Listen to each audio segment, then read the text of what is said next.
স্বাগত নিউজ 24 দেশ সংবাদে আপনাদের সাথে আছি মামুন উদ্দোসী। 3 দিনের সফরে ঢাকায় পৌঁছেছেন ফিলিস্তিনের প্রেসিডেন্ট মাহমুদ আব্বাস। বিকেল 5টার দিকে হযরত শাহজালাল আন্তর্জাতিক বিমানবন্দরে অবতরণ করে তাকে বহনকারী বিশেষ বিমান। দর্শক, আমরা এখন সরাসরি চলে যাচ্ছি সেখানে।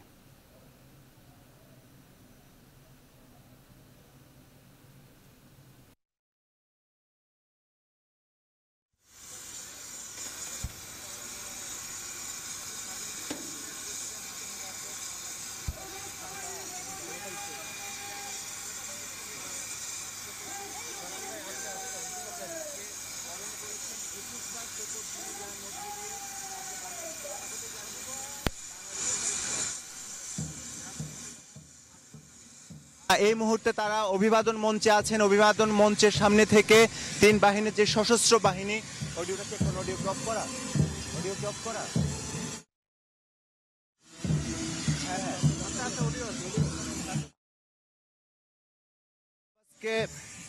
সশস্ত্র বাহিনীর পক্ষ থেকে রাষ্ট্রীয় সালাম দিয়ে অভিবাদন জানিয়েছেন। এই মুহূর্তে দুই দেশের রাষ্ট্রপতিরা একই মঞ্চে দাঁড়িয়ে আছেন এবং তাদের সম্মানে যে সশস্ত্র বাহিনীর পক্ষ থেকে যে আনুষ্ঠানিকতা, যে রাষ্ট্রীয় সম্মানের বিষয়টি, তার মধ্য দিয়ে কিন্তু এই সফরে শুরু হয়েছে। আপনাকে জানিয়ে রাখতে চাই যে ফিলিস্তিনের প্রেসিডেন্ট মাহমুদ আব্বাস 3 দিনের জন্য বাংলাদেশে প্রথমবারের মতো রাষ্ট্রীয় সফরে এসেছেন। এর আগে গত বছর ফেব্রুয়ারিতে তিনি জর্ডান হয়ে জাপান যাওয়ার পথে বাংলাদেশে কয়েক ঘন্টার জন্য যাত্রা বিরতিতে ছিলেন, কিন্তু এটি ফিলিস্তিনের প্রেসিডেন্ট হিসেবে বাংলাদেশে তিনি প্রথমবারের মতন এসেছেন এবং এই প্রথমবারের মতন আসার মধ্য দিয়ে বাংলাদেশের সঙ্গে ফিলিস্তিনের যে সম্পর্ক, সেই সম্পর্কে একটি অনন্য উচ্চতায় যাবে বলে আশা করছে দুদেশের কূটনীতিক। বলা হচ্ছে যে স্বাধীন ফিলিস্তিনের পক্ষে বাংলাদেশের যে অকুণ্ঠ সমর্থন, ইসরায়েলের যে দখলদারিত্ব তার বিরুদ্ধে বাংলাদেশের যে অবস্থান, এবং বিশ্বসভায় বাংলাদেশ কিন্তু বারবার ফিলিস্তিনের পক্ষে বাংলাদেশের যে অবস্থানটি জানিয়ে এসেছে, সেই জায়গা থেকে কিন্তু বাংলাদেশ এবং ফিলিস্তিনের মধ্যে একটি খুব বেশ ভালো বন্ধুত্ব সম্পর্ক রয়েছে। বলা হচ্ছে মাহমুদ আব্বাসের এই সফরের মধ্য দিয়ে সেই সম্পর্ক একটি আরো গভীর উচ্চতায় যাবে এবং আরো অনন্য উচ্চতায় পৌঁছাবে বলে তারা আশা করছেন। এই 3 দিনের সফরের মধ্যে মূলত আজকের দিনে মাহমুদ আব্বাসকে রাখার ব্যবস্থা করা হয়েছে হোটেল লা মেরিডিয়ানে এবং সেখানে তিনি সন্ধ্যা 7টার সময় বাংলাদেশের পররাষ্ট্রমন্ত্রী আবুল হাসান মাহমুদ আলীর সঙ্গে একটি সৌজন্য সাক্ষাতে অংশ নেবেন। এছাড়াও আগামী দিন তার খুবই ব্যস্ততম সূচি সম্পর্কে আমরা পররাষ্ট্র মন্ত্রণালয় থেকে আমরা জেনেছি দুপুর 1:50 সাভারে বাংলাদেশের মুক্তিযুদ্ধের যেসব শহীদরা রয়েছেন তাদের প্রতি সম্মান জানিয়ে তিনি ফুলেল শ্রদ্ধা জানাবেন। এরপর তিনি ধানমন্ডি 32 নম্বরে বাংলাদেশের জাতির জনক বঙ্গবন্ধু শেখ মুজিবুর রহমানের যে স্মৃতি জাদুঘরটি রয়েছে, সেখানে স্মৃতি জাদুঘরটি ঘুরে দেখার পাশাপাশি বঙ্গবন্ধুর প্রতিকৃতিতে ফুল দিয়ে সম্মান জানাবেন। এরপর তিনি প্রধানমন্ত্রীর কার্যালয়ে বাংলাদেশের প্রধানমন্ত্রী শেখ হাসিনার সঙ্গে চা চক্রে অংশ নেবেন এবং চা চক্র শেষ হওয়ার পরপরই তারা একটি বৈঠকে বসবেন, যে বৈঠকটিতে এই সফরের সবচেয়ে গুরুত্বপূর্ণ বৈঠক বলা হচ্ছে এবং সে বৈঠক শেষে প্রধানমন্ত্রীর কার্যালয়ের যে পরিদর্শন বই, সেই পরিদর্শন বইয়ে স্বাক্ষর শেষ করে কিন্তু তিনি আবারও তার যে প্লেস অফ রেসিডেন্ট যেটিকে বলা হচ্ছে, অর্থাৎ হোটেল লা মেরিডিয়ানের যে কক্ষে তিনি সফরকালীন সময়ে অবস্থান করবেন, সেখানে ফেরত আসবেন। সেখানে তিনি বাংলাদেশের জাতীয় সংসদের বিরোধী দলীয় নেতা এবং জাতীয় পার্টির নেত্রী রওশন এরশাদের সঙ্গে তিনি সেখানে দ্বিপক্ষীয় একটি বৈঠকে অংশ নেবেন এবং সেই বৈঠক শেষ করার পর বাংলাদেশের রাষ্ট্রপতি প্রেসিডেন্ট মোহাম্মদ আব্দুল হামিদের সৌজন্যে তিনি বঙ্গভবনে যাবেন। সেখানে তার জন্য একটি নৈশভোজের ব্যবস্থা করা হয়েছে। এছাড়াও সেখানে বাংলাদেশের যে সাংস্কৃতিক যে ঐতিহ্য রয়েছে, সেই ঐতিহ্যের ধারায় কিন্তু তার জন্য একটি সাংস্কৃতিক পরিবেশনা সেখানে রাখা হয়েছে। এই মোটামুটি আগামীকাল এই ছিল তার সফরসূচির অংশ। এছাড়া তিনি পরদিন দুপুর 2টার নাগাদ বাংলাদেশ ছেড়ে যাওয়ার কথা রয়েছে, অর্থাৎ শুক্রবার বেলা 2টার সময় তিনি জুমার নামাজের পর বাংলাদেশ ছেড়ে যাবেন। এই সময় বাংলাদেশের প্রধানমন্ত্রী শেখ হাসিনা তাকে বিদায় জানাতে শাহজালাল আন্তর্জাতিক বিমানবন্দরে আসবেন বলে আমরা জানতে পেরেছি। এই সফরের থেকে মূলত দুদেশের বন্ধুত্বের সম্পর্ককে আরো জোরদার করার ক্ষেত্রে একটি অগ্রণী ভূমিকা পালন করা হবে বলে দুটি দেশের কূটনীতিকের পক্ষ থেকে বলা হচ্ছে। বারবারই ফিলিস্তিনের যে রাষ্ট্রদূত এখানে রয়েছেন তিনি কিন্তু গণমাধ্যমের কাছে ইতিমধ্যে বলেছেন বাংলাদেশ এবং ফিলিস্তিনের মধ্যে এই সফরের যে জোরালো সম্পর্ক হবে সেটির চেয়ে বেশি আসলে ফিলিস্তিনের আগ্রহটাই বেশি রয়েছে, কেননা তারা বারবার একটি বিষয় উল্লেখ করেছে, ফিলিস্তিনের স্বাধীনতার ক্ষেত্রে বাংলাদেশের যে অকুণ্ঠ সমর্থন সেটিকে কিন্তু ফিলিস্তিন বরাবরই উপরে রেখেছে। ইসরায়েলি দখলদারদের বিরুদ্ধে বাংলাদেশের যে অব্যক্ত সমর্থন, বাংলাদেশ যে বিশ্বসভায় বারবার ফিলিস্তিনের পক্ষে নিজেদের সমর্থনের কথা পুনর্ব্যক্ত করেছে, সেই বিষয়টিকে কিন্তু গুরুত্বের সঙ্গে নিয়েছে ফিলিস্তিন এবং তারা বলছে যে এই সফরের মধ্য দিয়ে সে সম্পর্ক আরও বেগবান হবে বলে তারা মনে করছেন। বলা হচ্ছে এই সফরের মধ্য দিয়ে বাংলাদেশের পক্ষ থেকে ফিলিস্তিনের জন্য একটি ঘোষণা আসতে পারে। সেই ঘোষণায় যেটি থাকছে যে ফিলিস্তিনের যেসব কূটনীতিক পর্যায়ে যারা বাংলাদেশে যাতায়াত করবে তারা যেন কোনো প্রকার ভিসা মুক্ত পরিবেশে বাংলাদেশে ভ্রমণ করতে পারে, সেই জায়গাটি নিশ্চিত করা হবে। আমি যদি এই মুহূর্তে বিমানবন্দরের বিষয়টি একটু তুলে ধরতে চাই, সেটি আমরা দেখতে পাচ্ছি যে বিমানবন্দরের যে অভিবাদন মঞ্চটি রয়েছে সেই মঞ্চে কিন্তু বাংলাদেশের রাষ্ট্রপতি মোহাম্মদ আব্দুল হামিদ দাঁড়িয়ে আছেন এবং এই মুহূর্তে ফিলিস্তিনের প্রেসিডেন্ট মাহমুদ আব্বাসকে কিন্তু যে তিন বাহিনীর একটি চৌখস দলের যে পরিবেশনা, সেই পরিবেশনার সঙ্গে তিনি কিন্তু তাল মিলিয়ে এগিয়ে আসছেন এবং বাংলাদেশের রাষ্ট্রপতি মোহাম্মদ আব্দুল হামিদ তাকে আবারও অভ্যর্থনা জানানোর জন্য অপেক্ষা করছেন। সশস্ত্র বাহিনীর যে আচার রীতি রয়েছে সেই রীতি অনুযায়ী কিন্তু তাকে আমন্ত্রণ জানানো হয়েছে বাংলাদেশে।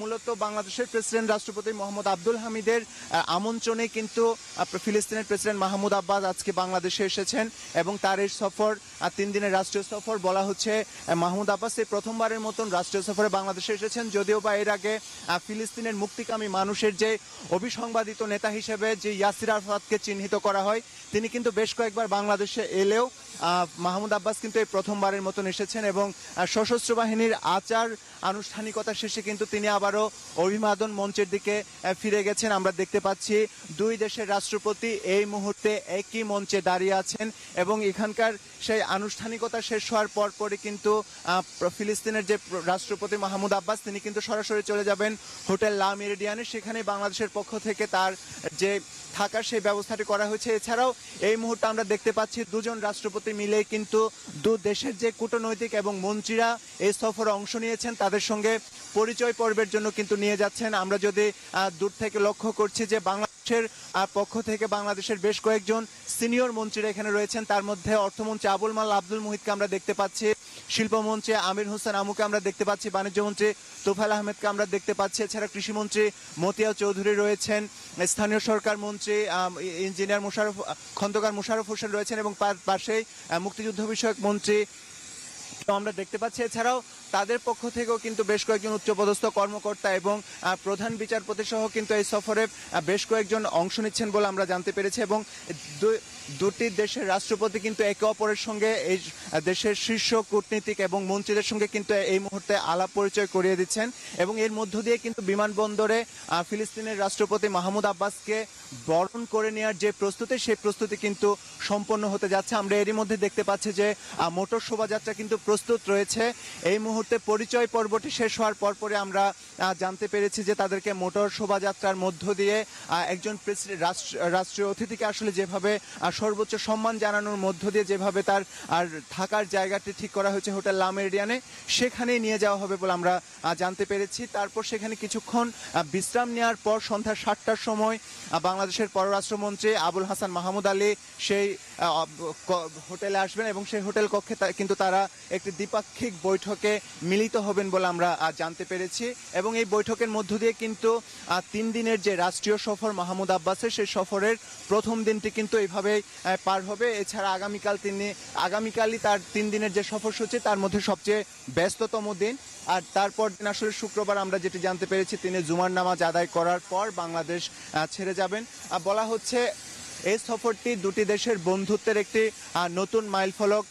এই বৈঠকে বেশ একটি সমঝোতা স্মারকেও স্বাক্ষর হওয়ার কথা রয়েছে, যে সমঝোতা স্মারকের মধ্য দিয়ে দুটি দেশের অভ্যন্তরীণ যোগাযোগ যেমন আরও সুদৃঢ় হবে, পাশাপাশি আঞ্চলিক এবং বিশ্ব রাজনৈতিক প্রেক্ষাপটে দুটি দেশের বন্ধুত্বের যে নিদর্শন সেটি কিন্তু আরও একবার বিশ্ববাসীর সামনে গুরুত্ব সহকারে পরিবেশন হবে বলে এই সফরের মধ্য দিয়ে আশা করা যাচ্ছে।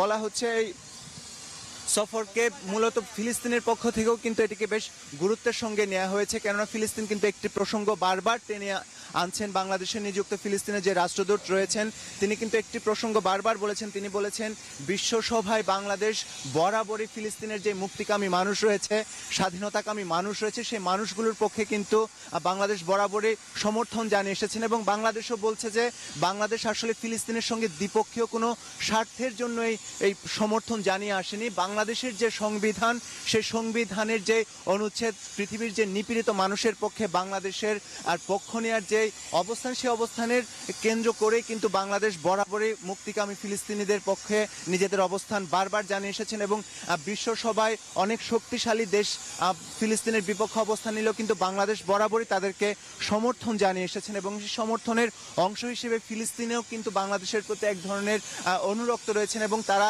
তাই এই রাষ্ট্রীয় সফরটিকে, তাদের প্রেসিডেন্ট বাংলাদেশে এসেছেন, সেই সফরটিকে কিন্তু তারা বেশ গুরুত্বের সঙ্গে দেখছেন। তারা বলছেন এই সফরের মধ্য দিয়ে কিন্তু বিশ্ববাসী আরও একটি সুস্পষ্ট বার্তা পাবে, যে বার্তার মধ্য দিয়ে দুটি দেশের সম্পর্কের যে অনন্য উচ্চতা সেটি কিন্তু বিশ্ববাসীর কাছে আসবে।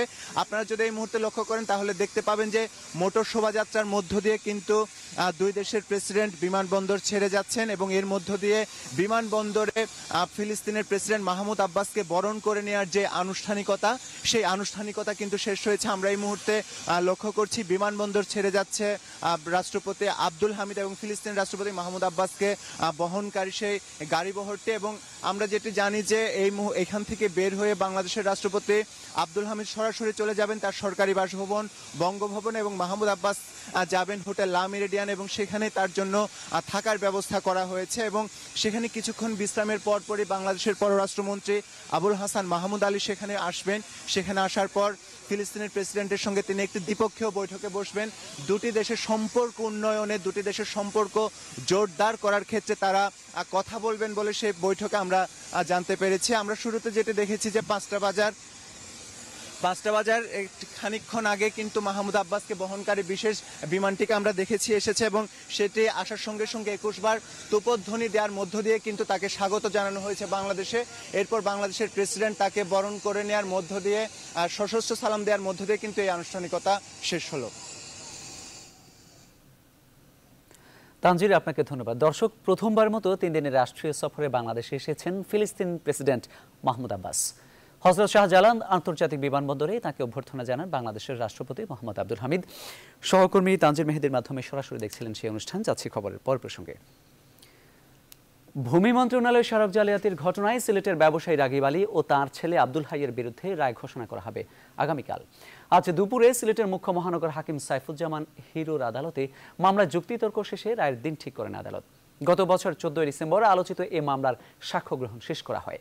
14 সাক্ষীর মধ্যে 11 জনের সাক্ষ্য গ্রহণ করেন আদালত। 1990 সালে ভুয়া সেবায়েত সাজিয়ে তারাপুর চা বাগানটির দখল করেন রাগিব আলী।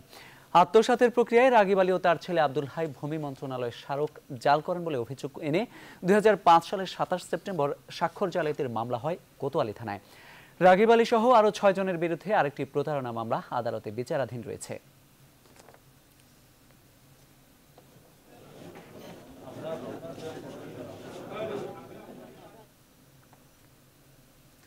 সরকারের বিনামূল্যে পাঠ্যপুস্তক বিতরণ কর্মসূচির অংশ হিসেবে বছরের প্রথম দিন সব স্কুলের শিক্ষার্থীদের বই দেওয়া হয়। অথচ 1 মাস পেরিয়ে গেলেও এখনও বই পায়নি বিলুপ্ত ছিটমহল দাসিয়াছড়ার উত্তর চন্দ্রখানা বেসরকারি প্রাথমিক বিদ্যালয়ের শিক্ষার্থীরা। কুড়িগ্রাম প্রতিনিধি তথ্যচিত্রে ডেস্ক রিপোর্ট। স্থানীয় লোকজনের উদ্যোগে 1994 সালে প্রতিষ্ঠিত হয় উত্তর চন্দ্রখানা বেসরকারি প্রাথমিক বিদ্যালয়। ফলাফলও বেশ ভালো করে আসছে। তবে এবার সঠিক সময়ে বই না পাওয়ায় ক্ষোভ প্রকাশ করেছে শিক্ষার্থীরা। আমি এখনো বই পাই নাই, তার জন্য আমার লেখাপড়া শুরু করিনি। আমার অনেক বন্ধু বান্ধব এই স্কুলে ছিল এবং বই পায় না বলে পাশের স্কুলে চলে গেছে। গেল 5 বছর ধরে উপজেলা শিক্ষা অফিস বই বরাদ্দ দিয়ে আসছে। এবার বরাদ্দ তালিকায় নাম থাকার পরও একটি চক্রের ষড়যন্ত্রে বই পায়নি শিক্ষার্থীরা, এমন অভিযোগ শিক্ষকদের। এবছর বইও দিচ্ছে না, ছাত্রছাত্রী বই না থাকার কারণে আসতে পারতেছে না, অভিভাবকরা দিচ্ছে না, অন্য স্কুলে পাঠিয়ে দিচ্ছে, স্কুলে বই নাই। আমাদের স্কুলে ডিআর এবং আমাদের স্কুলের তালিকা হচ্ছে টিও স্যারের কাছে, হ্যাঁ, কিন্তু হঠাৎ করে 17 সালে এসে স্যার আমাদেরকে বই দিচ্ছে না। আমরা স্যারদেরকে যোগাযোগ করলে স্যাররা তাল বাহনা করে। তবে উপজেলা প্রাথমিক শিক্ষা অফিস জানায় নতুন 3টি স্কুল হচ্ছে বলে বই দেয়া হয়নি। এই 3টা স্কুল সরকার নতুনভাবে ওখানে করবেন এবং যতদিন পর্যন্ত এই স্কুল 3টি স্থাপন অর্থাৎ ভবন নির্মিত হয় নাই ততদিন পর্যন্ত ওই এলাকার ছাত্রছাত্রীরা পার্শ্ববর্তী স্কুলে লেখাপড়া করবে। এই কারণে উত্তর চন্দ্রখানা বেসরকারি প্রাথমিক বিদ্যালয়ে 2017 সনে বই প্রদান করা সম্ভব হয়নি। 2010 সাল থেকে সরকার প্রথম থেকে নবম শ্রেণীর সব শিক্ষার্থীদের বিনামূল্যে বই দিয়ে আসছে। Desk report, news 24। মুন্সিগঞ্জের সিরাজদিখান উপজেলার দক্ষিণপাড়া সরকারি প্রাথমিক বিদ্যালয় ভবনের বেহাল দশা। উপজেলা প্রশাসন ঝুঁকিপূর্ণ ঘোষণা করলেও ভবনটিতে নিয়মিত ক্লাস হয়। অভিভাবকরা বলছেন তারা সবসময় আতঙ্কে থাকেন। প্রতিনিধি লাবলুমুল্লার তথ্যচিত্রে তাজিন আশরাফের রিপোর্ট। বৃষ্টি হলেই ছাদ চুইয়ে পানি পড়ে, স্থানে স্থানে ছাদ ভাঙা, দেখা যায় খোলা আকাশ, ঝুরঝুর করে পড়ে যাচ্ছে পিলারের আস্তর, জলটা উঠে গেছে দেয়ালের, সিলিং ফ্যানটাও পড়ে যেতে পারে যে কোনো সময়। এই হলো মুন্সিগঞ্জের সিরাজদিখান উপজেলার দক্ষিণপাড়া সরকারি প্রাথমিক বিদ্যালয়ের ভবনের দশা। ভবনটি নির্মাণ করা হয় 1973 সালে। গত বছরের জুন মাসে ভবনটিকে ঝুঁকিপূর্ণ ঘোষণা করেন উপজেলা নির্বাহী কর্মকর্তা। এসবের মধ্যেই ভয়ে ভয়ে ক্লাস করে শিশুরা। স্কুলে আসলে ভয় লাগে, সাড়ে থেকে মনে করে বৃষ্টি আসলে আমাদের বই ভিজে যায়। শিক্ষার্থীদের বিদ্যালয়ে পাঠিয়ে অভিভাবকরাও থাকেন আতঙ্কে। ঝুঁকিপূর্ণভাবে চলছে কয়েক বছর ধরে, এমনকি বৃষ্টি বাদে ফলাবান লেখাপড়া করতে পারে না। বৃষ্টির জন্য ভয় করে আসতে চায় না, এই জন্য আমরা নতুন বিল্ডিং চাই। নাতির আগে কয় দাদু এই স্কুলে যাইতাম না, কেরে তো এই স্কুলটা ভাঙে পড়েছে, কবে জানি ঝুঁকিপূর্ণ ভবনটির বিভিন্ন সমস্যার কথা জানালেন স্কুলটির প্রধান শিক্ষক। ভবনটা অত্যন্ত জরাজীর্ণ। এই বিদ্যালয়ে শ্রেণী কার্যক্রম পরিচালনা করা অত্যন্ত কষ্টকর। শিশুরা অনেকেই ভয়ে ভয়ে থাকে, বিশেষ করে বৃষ্টির সময় ছাদ বেয়ে বেয়ে যে পানি পড়ে তখন শ্রেণীকক্ষ পরিচালনা করা যায় না। সমস্যার কথা স্বীকার করলেন জেলা প্রাথমিক শিক্ষা কর্মকর্তাও। স্কুলটি ঝুঁকিপূর্ণ, সে স্কুলটি অপসারণ করে নতুন ভবন নির্মাণের জন্য ইতোপূর্ব উপজেলা থেকে প্রেরণ করা হয়েছে। এটা নতুন ভবনের অনুমোদন পেলেই অকশনের মাধ্যমে পুরাতন ভবনটি অপসারণের ব্যবস্থা করা হবে। বিদ্যালয়ের জন্য নতুন ভবন নির্মাণের দাবি জানিয়েছে স্থানীয়রা। Desk report, news 24। সাংবাদিকদের উপর পুলিশি হামলার ঘটনা দুঃখজনক বলে মন্তব্য করেছেন পুলিশ মহাপরিদর্শক AKM শহীদুল হক। তিনি আরও বলেন, পুলিশ সদস্যদের সাংবাদিকদের সাথে সুসম্পর্ক বজায় রেখে পেশাগত দায়িত্ব পালনের কথা বলা হয়। তারপরও যদি কোনো ত্রুটি হয় সেগুলো জিরো টলারেন্স নিয়ে দেখা হয়। আজ সাভারে আশুলিয়ায় প্রায় 1.5 কোটি টাকা ব্যয়ে নির্মিত কবিরপুর ফায়ারিং রেঞ্জের উদ্বোধন শেষে সাংবাদিকদের এসব কথা বলেন তিনি। উদ্বোধন অনুষ্ঠানে ঢাকা রেঞ্জের ডিআইজি মাহফুজুল হক নুরুজ্জামান সহ পুলিশের ঊর্ধ্বতন কর্মকর্তা ও জনপ্রতিনিধিরা উপস্থিত ছিলেন।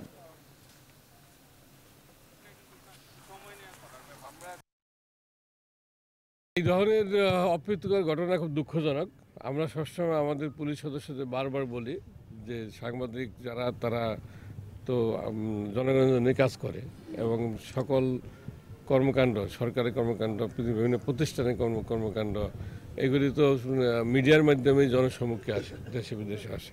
কাজে তাদের আমাদের সহযোগী, তাদের সাথে সুসম্পর্ক রাখতে হবে, ভালো ব্যবহার করতে হবে, তাদের পেশাগত দায়িত্ব পালনের জন্য আমাদের সহায়তা দিতে হবে। দেশের 3 জেলায় পৃথক 3টি হত্যা মামলায় একজনের ফাঁসি ও 10 জনের যাবজ্জীবন কারাদণ্ড দিয়েছেন আদালত। আজ দুপুরে চাঁপাইনবাবগঞ্জে স্কুল ছাত্রী কণিকা হত্যা মামলায় এক যুবকের ফাঁসির আদেশ দিয়েছেন আদালত। অতিরিক্ত জেলা ও দায়রা জজ জিয়াউর রহমান এই আদেশ দেন।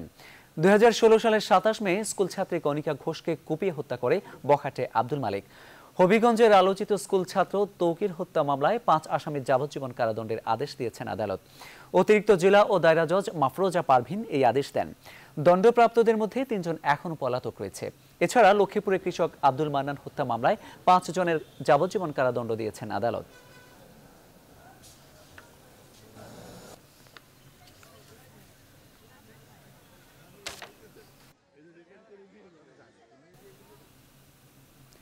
নিজেদের ভুল বুঝতে পেরে বিএনপি সার্চ কমিটির কাছে নির্বাচন কমিশন পুনর্গঠনের ব্যাপারে নাম প্রস্তাব করেছে বলে মন্তব্য করেছেন স্বাস্থ্যমন্ত্রী মোহাম্মদ নাসিম।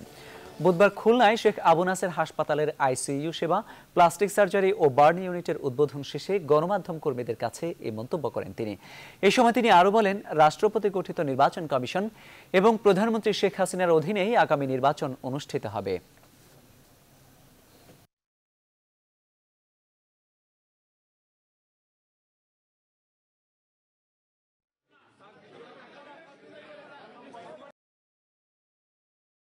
বিএনপিও বুঝেছে তারা যে বক্তব্য দিয়েছিল সঠিক হয়নি। নিজের ইচ্ছায় এখন তারা মত পরিবর্তন করে তারা এখন এই কয়েকজনের নাম দিয়েছে, গত কালকে বোধহয় নাম দিয়েছে সার্চ কমিটিতে যে নির্বাচন কমিশন করার লক্ষ্যে। তার মানে তারা এখন বুঝেছে যে সঠিক পথ হলো জনগণের প্রতি শ্রদ্ধা দেখিয়ে নির্বাচন কমিশন গঠন করার জন্য সার্চ কমিটিকে নাম দেওয়ার জন্য। নানা আয়োজনের মধ্য দিয়ে সারা দেশে পালিত হচ্ছে সনাতন ধর্মাবলম্বীদের বিদ্যার দেবী সরস্বতী পূজা। অগণিত ভক্তের পুষ্পার্ঘ্য আর বাণী অর্চনায় সিক্ত হচ্ছেন সরস্বতী। প্রতিনিধিদের পাঠানো তথ্য ছবিতে ডেস্ক রিপোর্ট। বন্দরনগরীর জেমশেন হল সহ অধিকাংশ শিক্ষা প্রতিষ্ঠান ও মন্দিরে আয়োজন করা হয়েছে সরস্বতী পূজার। সকাল থেকেই চলছে বাণী অর্চনা। এছাড়া ভক্তদের পূজায় সিক্ত হচ্ছেন দেবী সরস্বতী। বরিশালের সরকারি বিএম কলেজ, সরকারি বরিশাল কলেজ, অমৃতলাল দে মহাবিদ্যালয়, শেরেবাংলা মেডিকেল কলেজ সহ বেশিরভাগ শিক্ষা প্রতিষ্ঠানে আড়ম্বরপূর্ণভাবে পূজার আয়োজন করা হয়েছে। আমাদের বিদ্যার দেবী, আমরা তার কাছে বিদ্যা, জ্ঞান এবং ভালো মানুষ হওয়ার জন্য সবসময় প্রার্থনা করি। চাইলাম যে প্রতি সবসময় ভালো পড়াশোনা করতে পারি, জ্ঞান বুদ্ধি অর্জন করতে পারি। তাছাড়া আমাদের দেবী নৃত্য, গান এসবেরও অন্যতম একজন দেবী, তাই আমরা প্রার্থনা করলাম যে তাকে যেন আমরা এগুলো ভালোভাবে পেতে পারি। বগুড়ায় সরকারি আজিজুল হক কলেজ, সরকারি শাহ সুলতান কলেজ, সরকারি মহিলা কলেজ সহ বিভিন্ন শিক্ষা প্রতিষ্ঠানে চলছে পূজা অর্চনা। সকাল থেকেই পূজায় অঞ্জলি দিতে দেখা গেছে সনাতন ধর্মাবলম্বী শিক্ষার্থীদের। লক্ষ্মীপুরে দেবীর পায়ে পুষ্পাঞ্জলি ও বিশেষ আরাধনার মধ্য দিয়ে হিন্দু সম্প্রদায়ের অন্যতম ধর্মীয় উৎসব সরস্বতী পূজা উদযাপিত হচ্ছে। আজ সকালে লক্ষ্মীপুর সরকারি কলেজ মাঠে জ্ঞান বৃদ্ধির আশায় উপবাস থেকে দেবীর পায়ে অঞ্জলি দিয়ে বিশেষ প্রার্থনা করেন শিক্ষার্থীরা। মঙ্গলবার সকাল থেকে শেরপুরের বিভিন্ন স্কুল ও ক্লাবে পূজা অর্চনা শুরু হয়। জ্ঞানের দেবী সরস্বতীর চরণে পুষ্পার্ঘ্য অর্পণ করে অগণিত ভক্ত। পূজা উপলক্ষে শহরের বিভিন্ন শিক্ষা প্রতিষ্ঠান বর্ণিল সাজে সাজানো হয়। বিভিন্ন শিক্ষা প্রতিষ্ঠান সহ ঝালকাঠির 200-রও বেশি স্থানে বিদ্যার দেবী সরস্বতীর আরাধনার আয়োজন করা হয়েছে। এই পূজাকে ঘিরে শিক্ষা প্রতিষ্ঠানগুলোতে বিপুল মানুষের সমাগম ঘটে। এছাড়া মানিকগঞ্জ, যশোর, বাগেরহাট, খুলনা সহ বিভিন্ন জায়গায় বর্ণিল আয়োজনে চলছে Saraswati Puja. Desk report, news 24। News 24 দেশ সংবাদের এই পর্যায়ে নিচ্ছে বিরতি। ফিরছি একটু পর, সাথেই থাকুন।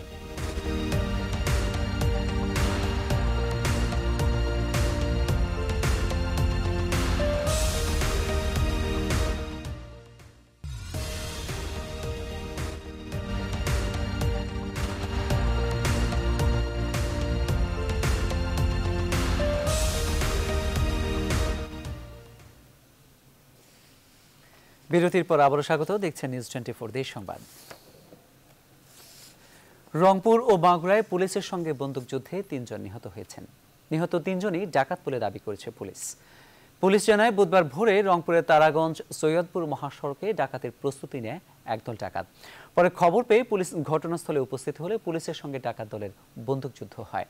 এতে আন্তজেলা ডাকাত দলের সর্দার মশিয়ার রহমান সহ 2 ডাকাত নিহত হয়। এই সময় ঘটনাস্থল থেকে একটি পাইপ গান, একটি 1 শুটার গান সহ দেশীয় অস্ত্র উদ্ধার করা হয়েছে বলে জানায় পুলিশ। এদিকে মাগুরার ধলোহারা দিনাজপুর সড়কে ডাকাতির প্রস্তুতিকালে পুলিশের সঙ্গে বন্দুকযুদ্ধে জুবান শেখ নামে 1 ডাকাত নিহত হয়েছে।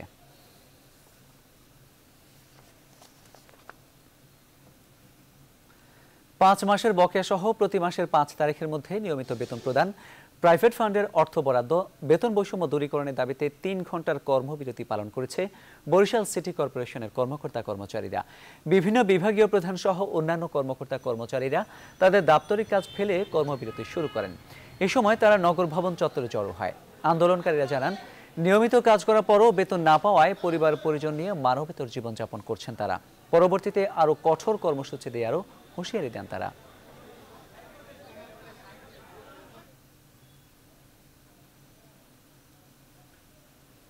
নিউজ 24 দেশ সংবাদে এনেছি আরেকটা বিরতি, ফিরছি একটু পর, সাথেই থাকুন।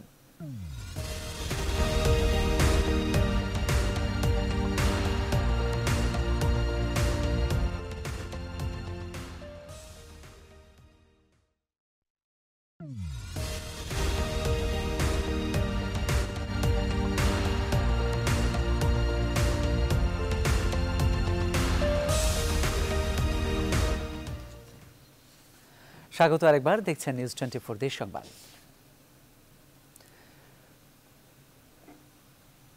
প্রায় 4 মাস চিকিৎসা শেষে সিলেটে ফিরেছেন ছাত্রলীগ নেতা বদরুল আলমের হামলায় আহত সিলেট সরকারি মহিলা কলেজ ছাত্রী খাদিজা বেগম নার্গিস। বুধবার দুপুরে সিলেট ওসমানী আন্তর্জাতিক বিমানবন্দরে পৌঁছান খাদিজা। বিমানবন্দরে খাদিজা গণমাধ্যম কর্মীদের সঙ্গে কোনো কথা বলেননি, তবে তার ভাই শাহিন মিয়া জানান খাদিজা 1 সপ্তাহের জন্য সিলেটে এসেছেন, এরপর চিকিৎসার জন্য আবারও ঢাকায় ফিরে যাবেন। প্রেমের প্রস্তাব প্রত্যাখ্যান করায় গেল বছরের 3 অক্টোবর সিলেট এমসি কলেজের ক্যাম্পাসে পরীক্ষা দিয়ে বের হওয়ার পর খাদিজার উপর হামলা চালায় হযরত শাহ জালাল বিজ্ঞান ও প্রযুক্তি বিশ্ববিদ্যালয় ছাত্রলীগের সহ সম্পাদক বদরুল আলম। আশঙ্কাজনক অবস্থায় প্রথমে তাকে সিলেট ওসমানী মেডিকেল কলেজ হাসপাতালে ভর্তি করা হয়, পরে ওই রাতেই তাকে ঢাকার স্কয়ার হাসপাতালে ভর্তি করা হয়। বর্তমানে খাদিজা সাফারের সিআরপিতে চিকিৎসা নিচ্ছেন।